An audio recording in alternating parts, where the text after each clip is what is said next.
So here's my review of the first chapter of Righteous Dopefiend. And in the first chapter they discuss the ethnographic method, which would be quite useful for anyone studying anthropology, and I'm taking a module on ethnographies one. It's called so what they do in this section is like a 1 page or 2 pages. It's page 12 and 13.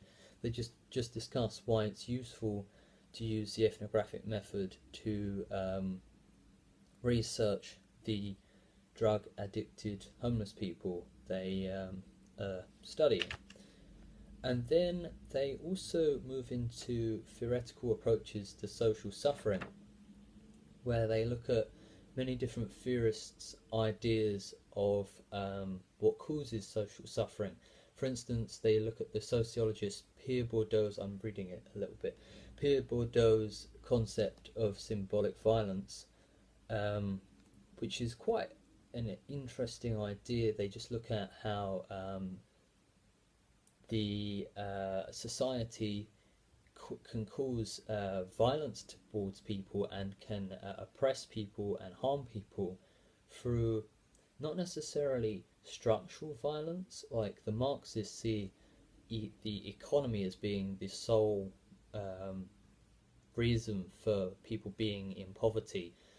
Pierre Bourdieu is more suggesting that because people are seeing homeless people as like down and outs, and the way the culture is formed is causing more of a what he calls symbolic violence. I may be slightly wrong, but that is the gist of the idea I got.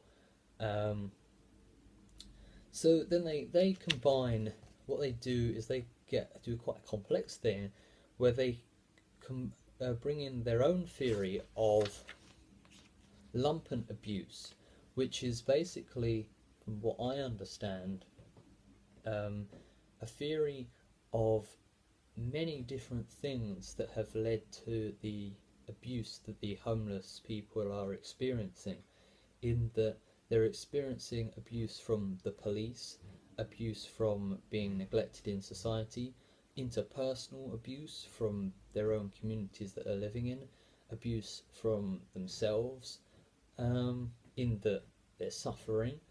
So that's the way I understand lumpen abuse, and it gets quite complicated in that, but that's quite an interesting idea. So in this introduction it's really quite good for understanding the gist of what the book's going to be about.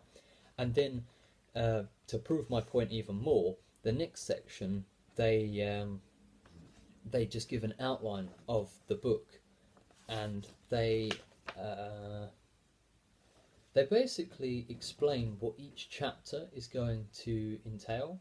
So it's a really good introduction. Basically, they detail that there's going to be chapters coming up called Intimate Apartheid, Falling in Love, and they explain what each of these chapters are going to be about. And it's quite concise, and that is page 21 that does this. It's, if you want to read, it's here, outline of the book. If you want to read that just to get a gist of the book, I really recommend that, because it's quite useful just to get just to know where the book's starting.